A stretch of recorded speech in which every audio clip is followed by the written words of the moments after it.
Back with another car session.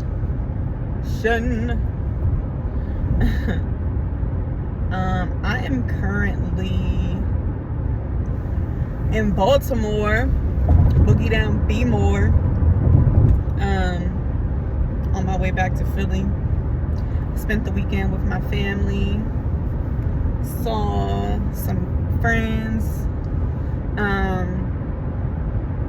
Celine is back there knocked out, and I have like, it's one of those long roads. I'm like,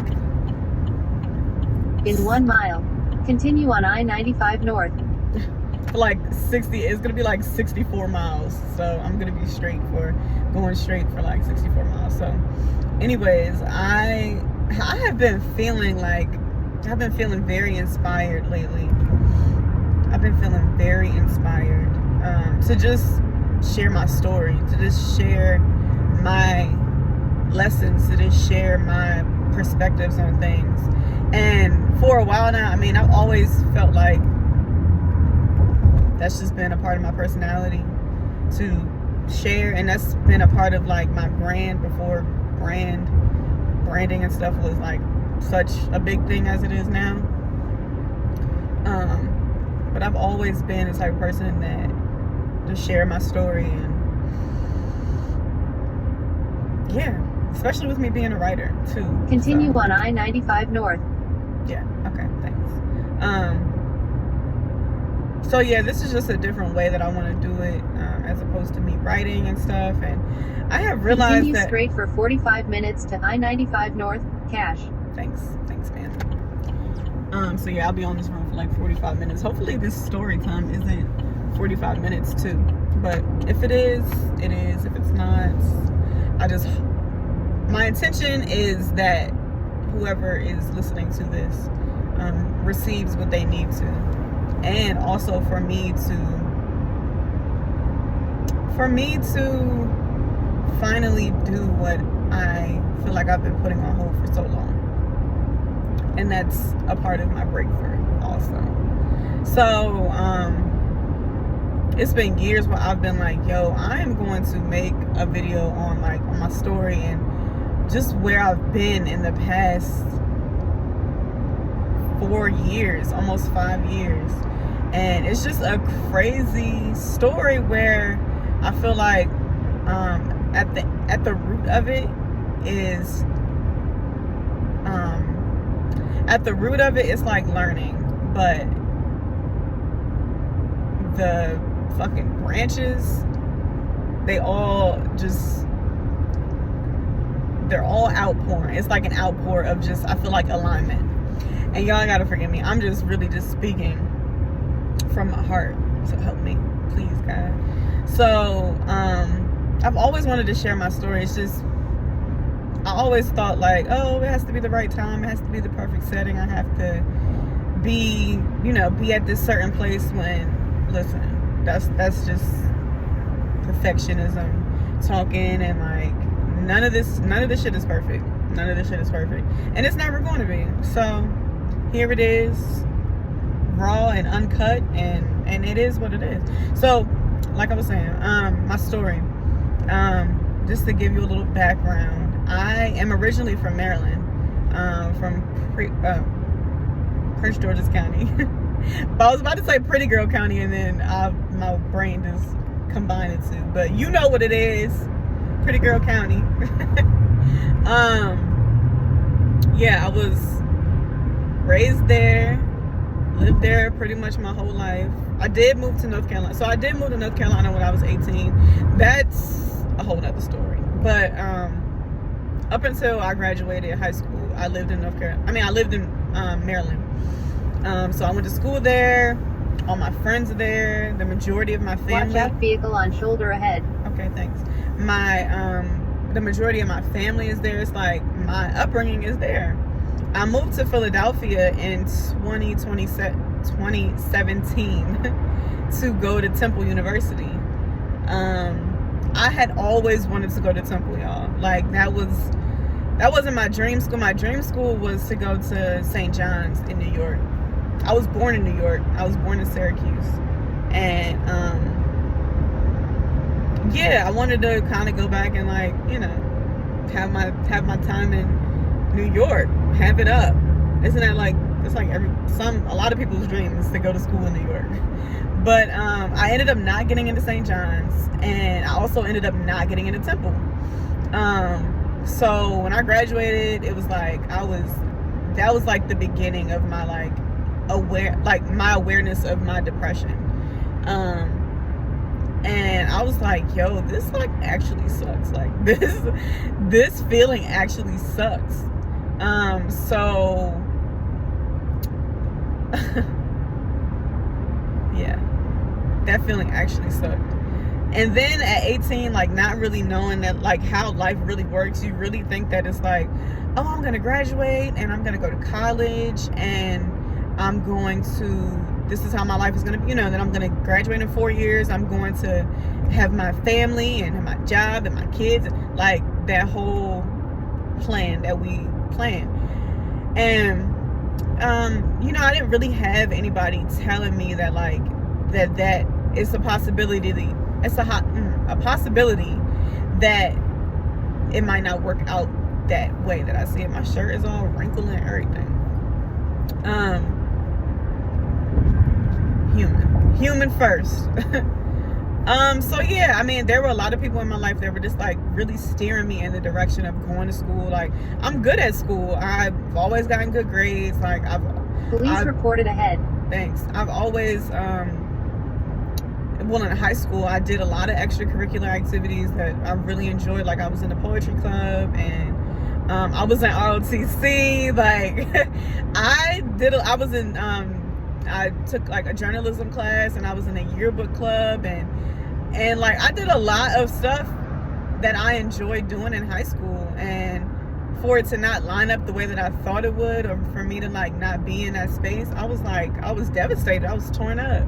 So then I had like a lot of family issues going on at the time, and it was just like a really hard time graduating high school. But I still camera reported ahead. I still like you know, I still try my best to stay positive and to like, you know, be like, okay, well, it's gonna turn around and all the things. And then still like be in a mindset where I'm making the best decisions for myself. So I had met this guy.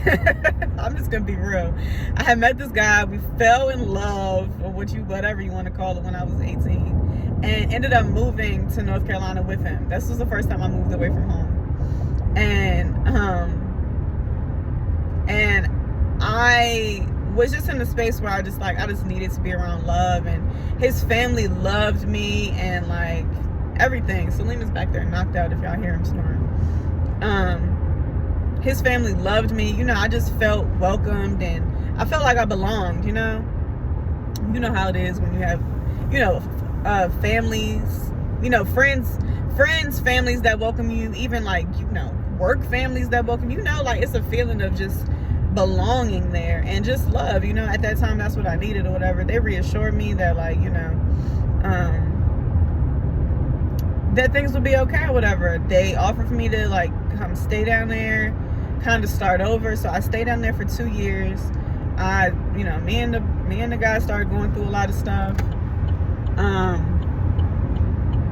in which I don't really feel like getting into that right now. Watch out, construction on road ahead. Don't really feel like getting into that part, because that's really a whole nother story, and I'll probably bring it up one of these days again. But I ended up leaving. I ended up leaving. But I learned a lot about myself there. I learned a lot about people there. I came back when I was 20, about to turn 21. So when I came back, it was like, okay, like I have this new perception of who I am. And like I'm stepping into this confidence of like, you know, nobody can take my shine again. I feel like when I was in North Carolina, I was going through a lot with him and his family, just like being very controlling. And because I felt, I'm just gonna give it give y'all a little piece. But because I felt like, you know, these people had done so much for me, and you know, and my family wasn't really, you know, the family that I wanted them to be, and all these things. I felt like I owed them to a degree. So it's like, you know, when you are in a mindset where you're being controlled, it's just not, it's no way to see through it. So anyway, so I had come back to Maryland, and I had like reconnected with my dad. Like me and my dad's relationship is finicky, flaky, but I had reconnected with my father. We were reestablishing our relationship after it being so broken, and you know, I was reestablishing my relationship with my family. And like, you know, I had all my friends I came back to, you know, they were still in college, but like I still had friends around, and I just felt like it was a new start. So I came back, I was about to turn 21, like it was lit. I had a huge birthday party for my 21st birthday at my mom's house. I had all these people like from high school, some people that I didn't talk to in high school, but it was like one of those house parties where it was like lit as fuck. I had the best 21st birthday, and I felt like it was just like a homecoming. And then like I just started getting off on a really good foot. Like I got into school. The whole time when I was in North Carolina, I was trying to get into school, but it was like issues with my residency because I didn't really establish residency there and stuff. And you know, I was just really trying to get into school, and that didn't happen. So when I came back to Maryland, I established my residency again and went to community college. Went to community college for 2 years, and I was just like on the rise. I was getting really good grades at my community college. I got a work study job. I had another job. I got a car. I felt like I was living my life. So just being established.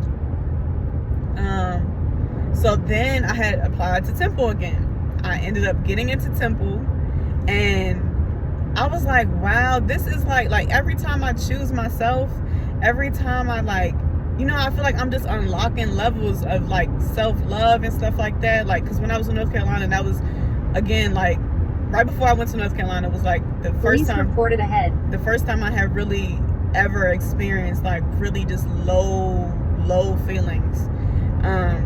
And at least, yeah. And when I had come back, I was like, wow, I'm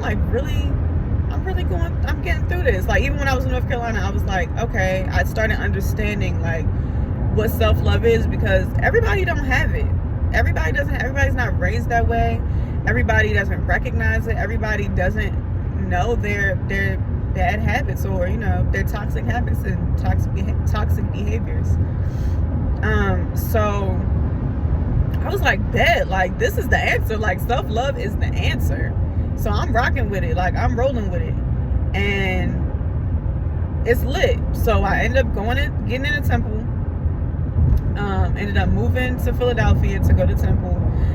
Mind you, at this age, you know, at this point, I'm like older than all the other students. Like all of my friends that were in my class had already graduated college. Like, so I'm still feeling like, all right, I'm kind of behind. Like, you know, I'm not really where my peers are with life, but it's okay. Like, I'm gonna get through that. So I go to Temple. I like still kind of want the college experience. So I live on campus, which I didn't have no problem with. I was just like, you know, this is what I've always wanted. I have a lot of family in Philadelphia, which is another reason why I'm still there. But I'm gonna get to that also. I have a lot of family in Philly, so I was like, cool. Like I feel comfortable. I feel good with this next state. You know, this next stage of my life, and I had already moved away from home, so I'm like, cool. Of course, it was still scary because, you know, it's still a new chapter and you don't know what to expect. But I was open to it. I was ready for the journey. So it's like as soon as I got to Temple, everything started plummeting. I was like there for maybe a month, and then they started hitting me with all these things, you know, like financially. They started hitting me with all these things, and I'm like, but I had a plan. I forget what it even was now, because this is why I should have done the video years ago when it actually happened.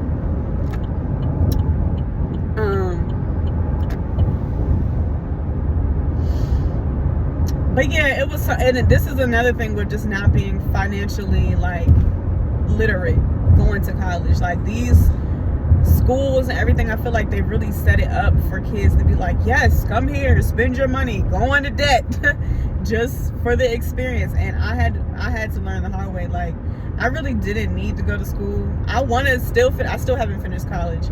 I have 2 more years left, and I'm gonna get to that too. Watch out, vehicle on shoulder ahead. But I didn't really have to go to college. I'm gonna finish because I like to finish I like to start what I finish, but we'll see.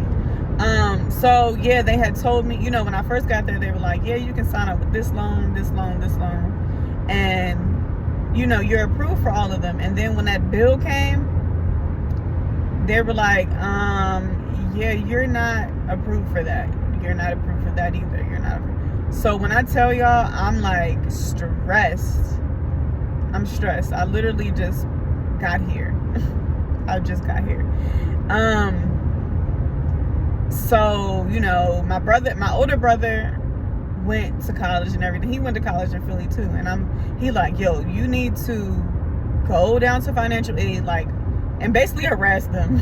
And I was not like that. But I'm assertive to a degree, but I'm not like, yo, like, what is going on? But that's how you gotta be. I learned that that's how you gotta be sometimes, but I was still respectable about it. Yo, when I tell y'all I was in the financial aid office a couple times throughout the week, on top of having 2 jobs.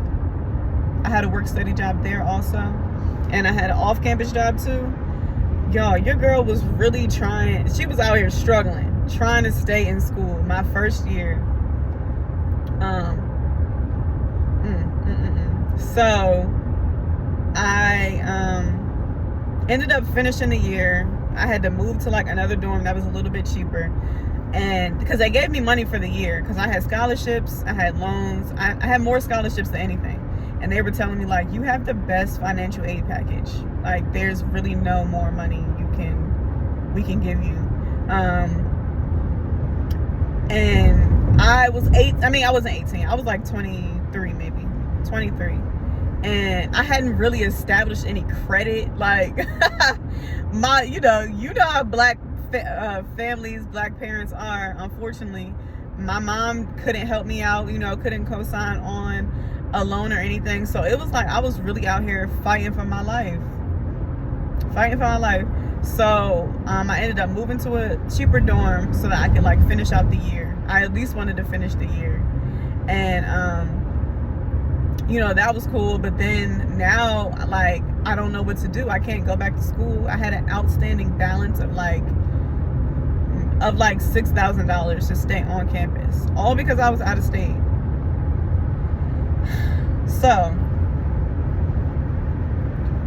I move out, then I move in with my family, and my plan, once again, was to only stay there for a few months until I could figure out how to get back into school, because that's what I came to Philadelphia for. So I started working. I'm like working. I've been working since I was 15, and I was like, this was nothing new, but it was different, because I was like, wow, I'm actually struggling right now to get towards this goal. So I end up working, and like the next school year comes around, and I still don't have the money. So at this point, I'm just like, fuck it. I'm just gonna take a year off, stay in Philly. I still had this idea of like, being in Philly and like the arts and like, recreating myself on a different level, because now like I feel like I'm an adult and all these things. So I'm like, I'll just give myself a year. Throughout that year, I was like, I'm just gonna enjoy my life. So throughout that year, I started working at school. This is where I met my son's father. And when I met him, I was like, wow, this is this is it. And then, you know, along with that vision I had for myself, it was also me like meeting my husband in Philly and like having my family there, you know, starting a family and all these things. Like, that was my vision for real. And then I was like, I'll go back to school, you know, I have my job. Child. I met him, you know, we hit things off maybe for about a year. You know, there were a lot of little red flags that I saw, but me being the person that I am, you know, still trying. This is honest. Watch out, vehicle on shoulder ahead. Still trying to learn how to love myself. Still trying to understand what it even means to be in a healthy relationship. Still trying to unlearn, you know, the toxic behaviors I had. Realize the shit that I had been through before. I hadn't even unpacked all of that yet. So once again, just moving into a space of just wanting to, you know, be loved and be appreciated by somebody else, and, you know, to be seen by somebody else. And this man was applying pressure. This man, and that's one thing about me, like, I don't really give my attention to a lot of men. Like, I've had a lot of male friends, but a lot of them also haven't really tried nothing with me. It's just been like genuine friendship. A lot of men don't really approach me to like take me out or nothing. Like, it'd be men that obviously that want to fuck me, but that's all men, I guess, to a degree. But when I see a man that's applying pressure like consistently, I'm like, oh, all right. So yeah, hit it off. I think I got pregnant. We were just about to be together for 2 years when I got pregnant. So, you know, we were going through our stuff too. Like I said, I saw a lot of, looking back, you know, you see things so much more clearly. There were so many red flags that I was colorblind. Okay, colorblind. But I'm thankful for it now. I mean, like, I'm still in a phase where I'm like, you know, going back and forth on like, dang, did that have to happen to me? Did it have to happen to me like that? But a lot of it now is accountability, where I'm like, okay, well, who was I at that point in time? How did I attract this person? How did I, you know, feel like I was worthy of the treatment, you know, good and bad, that I was receiving, you know, all the things.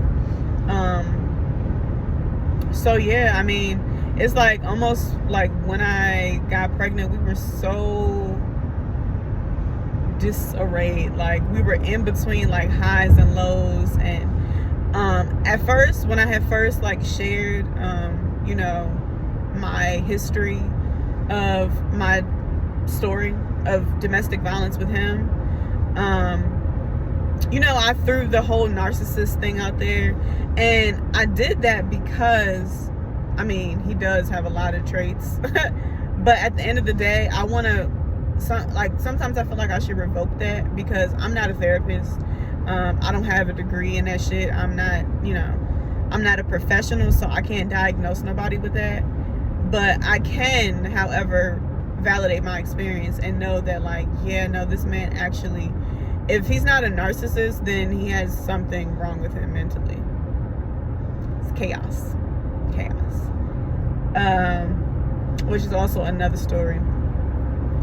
At the end of the day, you know, that's my child's father. He has to be around. But nevertheless, the things that I went through with him are literally nothing I would ever put myself through ever again. Ever again. It was just like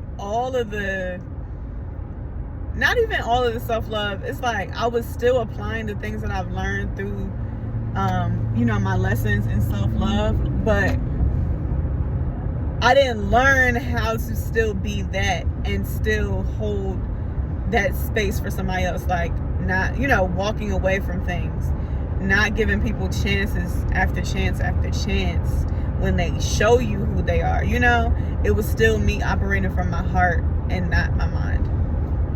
So there's that. So I get pregnant and you know, I'm excited. I'm like, wow, this is once again another chapter. Like, God, I mean, through it all, God has been faithful. God has always carried me and protected me. And even though I went through some hard things, some emotionally hard things, like, I was always protected. I was always looked after. I was always loved. And I'm thankful for that. I'm thankful for that. But yeah, I'm like, wow, I'm about to be a mom. Like, if even if I didn't get through, you know, the part of my vision where I finished college the way I see it, sometimes it doesn't happen the way that I see it. So maybe this is just another page, and I'll get to finish school. Like, this is not going to stop anything. But now, you know, I get to have my family. I get to create my own family. Like, this was my mindset. And yeah, when he was born, it was like, wow, all the stuff that I was going through while I was pregnant with you,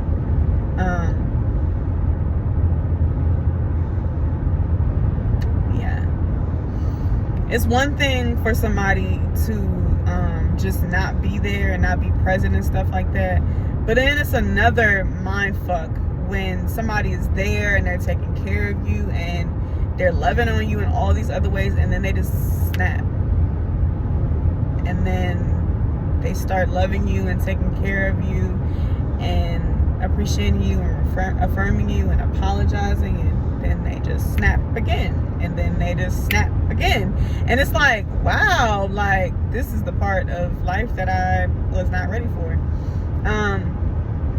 So yeah, and I will always be on the side of women, you know, and men, because men go through it too, of women, you know, standing their ground and not feeling shame for it.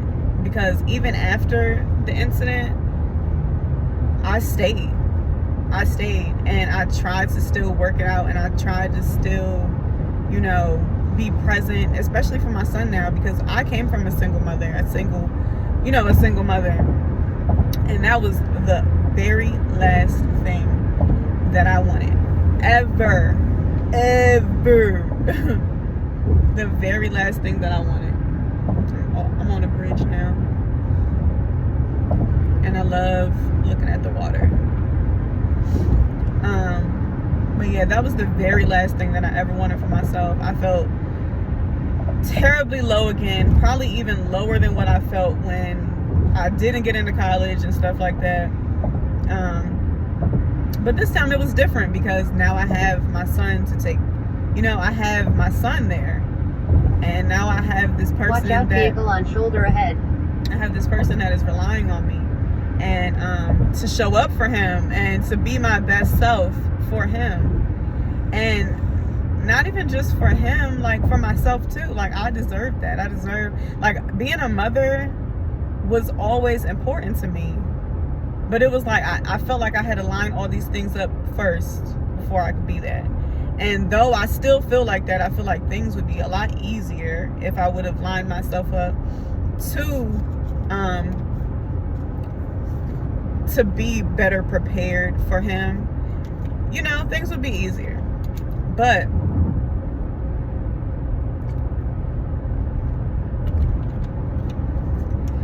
I also believe that God don't make no mistakes. So I'm like going through it with him. And also then that's when my son was born in the pandemic. July 2020. Like, the pandemic started in March 2020. I was pregnant, and I was like, I wasn't really even present with the world, because I was like trying to prepare myself to be a mother. And child, when he came, it was like the weight of the world was like boom, And then motherhood was like, boom. And then adulthood was like, boom, boom, boom. And I'm so glad I can laugh about this now because, Lord, have I gone through it.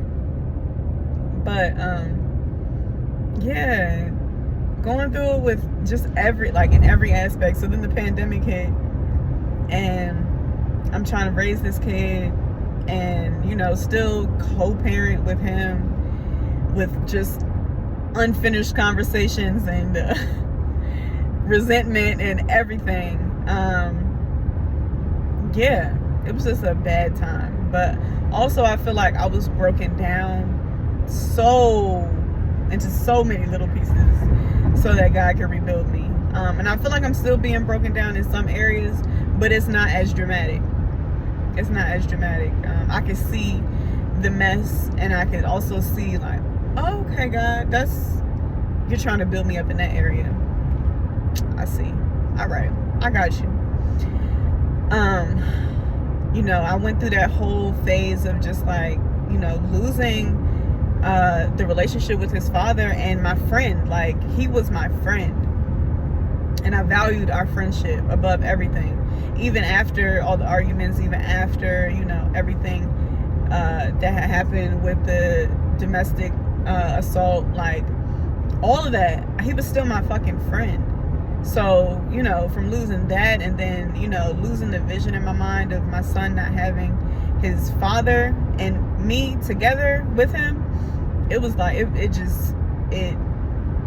was the worst heartbreak I've ever felt.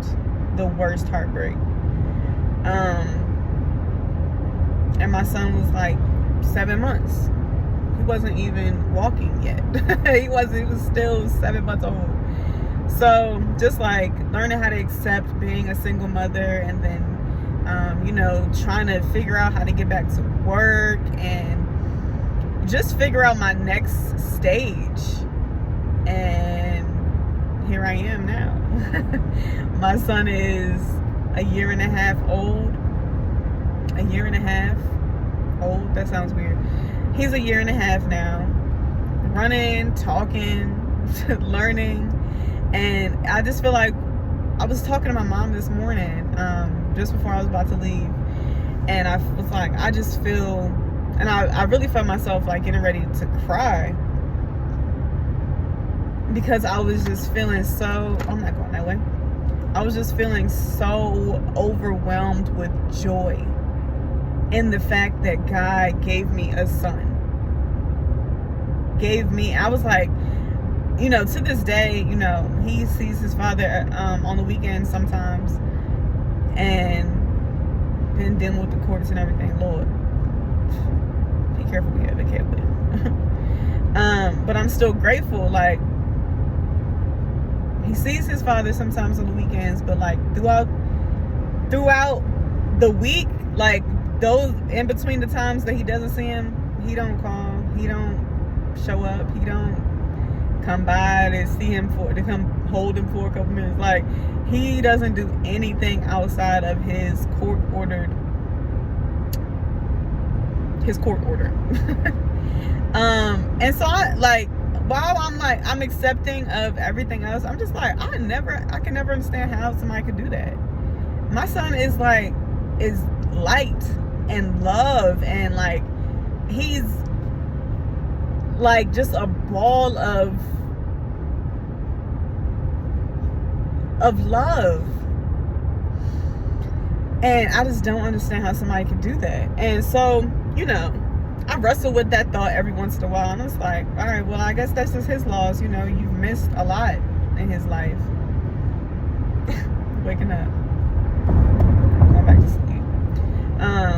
But it's just like, you really just have to allow people to be themselves and really just move on with your life and move forward, and know that God don't never miss a beat. Okay? Oh, but I was saying that I was talking to my mom about, this is where I start rambling. I was talking to my mom about just being grateful that that God gave me a son. Like, I don't even feel like he was given to this world, just for me and his father.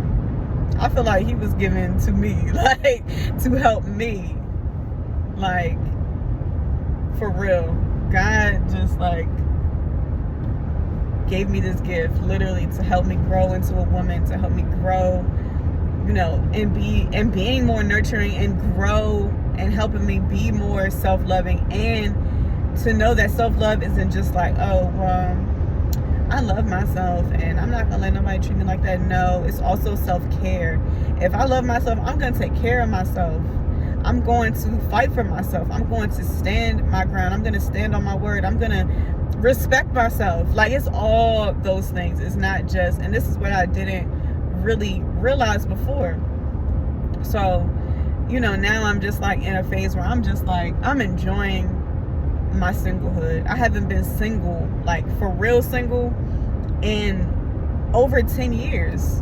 You know, I've just been playing around and then trying to be serious, and then it not working out, and then no more. Because now I know what I want. I want to be married. I want to be a wife. I want to have a husband. I want stability. I want it the way that God wants it for me. Like, God wants me to have somebody that's always going to be there, that's always going to respect me, that's always going to root for me, that's always going to have his best interest, that's always going to, you know, be on the same accord with me, and so many other things that I know that God wants. He wants the best for me, and not just like a little sprinkle of the best here and there. No. And that's not even just with relationships. That's with my career. That's with my parenthood. That's with me me reestablishing and reconnecting in my relationships with my family.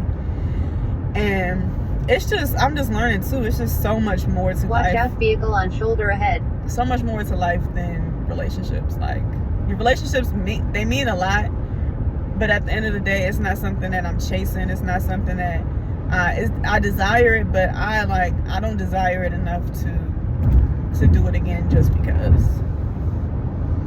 I'm enjoying Sinclair right now. I'm enjoying seeing what Sinclair is good at again, seeing what Sinclair like enjoys again, seeing Sinclair's hobbies again, her skills again, like seeing what heights I can reach at this point in my life. And I'm like, it be getting lonely. It really does get lonely. But watch out, vehicle on shoulder ahead. If I'm not doing all those things that I just said that make Sinclair who Sinclair is, with somebody who's also doing what they're doing to make them be happy, and us coming together as a collaboration, I don't even want it. So in the meantime, between time, I'm just gonna continue to be all that I can be, strive to be all that I can be for myself and for my son, and to be the person that God put me on this planet to be. So that's just my story. This is definitely turning into 40 minutes, which I'm grateful for, because I finally got it out, but I definitely didn't want it to be too long. But this is just like my message to myself, my younger self, and my future self, and to anybody that's listening that's like, dang, my path just feels like it's winding. I always say, like, my path, I feel like I've taken so many detours off what I thought it was going to be, what I wanted for myself. But they say that if you want to see God laugh, tell him what you have planned. And that cannot be any more true. It cannot be any more true. And so now I'm just like, and I'm in a place now where I'm just learning how to receive, like, the good things that are happening for me, and knowing that I've already put in the time, and I've already shown myself, proven to myself that I can put in the work, of getting stuff done, of taking care of what I need to take care of to survive. But now I'm just learning how to receive, and like receive all the blessings that the universe has for me, receive all of the things that I was missing out on when I was like just trying to get somebody to love me or see me Not even really just love me. For real, I really wanted somebody to just see me. In 5.5 miles, keep right to I-95 North, Cache. And that's another reason why I started writing to express myself, but then I started sharing because I wanted to be seen and wanted to be felt and wanted to be heard in another way that was beyond somebody looking at me. Because when you look at me, you might see my face and you see all this ass. No, for real. But that's not a secret. But it's just like, I'm tired of that. I wanted somebody to see me for my heart and see me for my words and my character and my actions. Like, I'm so much more than that. So yeah, I'm just like, now I'm just fighting to have peace. I'm fighting to have peace. And right now, it really just looks like me, like I said, accepting things for how they come and letting things go when they go. Because when you try to force it and try to control it, and that's another thing with coming up and being raised in an unstable household. You try to learn how to you try to control everything around you because you didn't feel like you had control before. So to unlearn that as an adult has been really hard. But it's a learning lesson. I have to control myself, control the things that I can control, my emotions, my reactions, my motivation, my creativity, like all of that. Those are the things I can control. And I'm learning that now. I just turned 28. I'm still a baby. Like, I'm still a baby. I still have a lot to learn. But I'm also still becoming, like, I'm a woman. I'm here and I exist, and like, I'm gonna keep going. I have so much more to learn. I have so much more to offer this world. I have so much more to do. And to God be the glory. For real. For real. So yeah. That felt good to get out.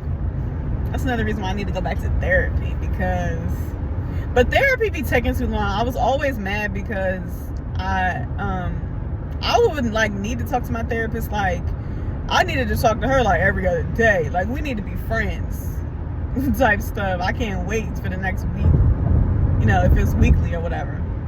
But we're gonna get that situated too. But right now, I think I'm in Delaware now. Yeah, I'm in Delaware. But yeah, I'm about to listen to my music now. That feels good to get out. I just pray that it resonates with whoever it needs to. And, just know that when you chase what's good for you, all of the good things just keep multiplying. But to just be aware, just be self-aware, just know that, like, it's about you. Just know that, like, God got you, like, you're protected, you are okay, like, you are chosen, like, you are loved. And that's one of the reasons also why I named my son Salim. His name is Salim Mahdi. His name is Arabic, and his first name means protected, healthy, peaceful. In 1 mile, use the right 2 lanes to keep right to I-95 North, Cache. Protected, healthy, and peaceful. His middle name, Mahdi, means divinely guided by God. And every time I feel like I'm losing it or don't have control over, like, things that are happening with my son, I just have to remember that. Have to remember that everything has its place, everything has its time. Ashe. So yeah, y'all, I'm about to listen to my music. I think I got maybe like another hour till I get to Philly. In which I don't want to be in Philadelphia no more, but we'll see what God has to say about that. All right, y'all. Peace. Until Keep next right time. to I-95 North, Cache.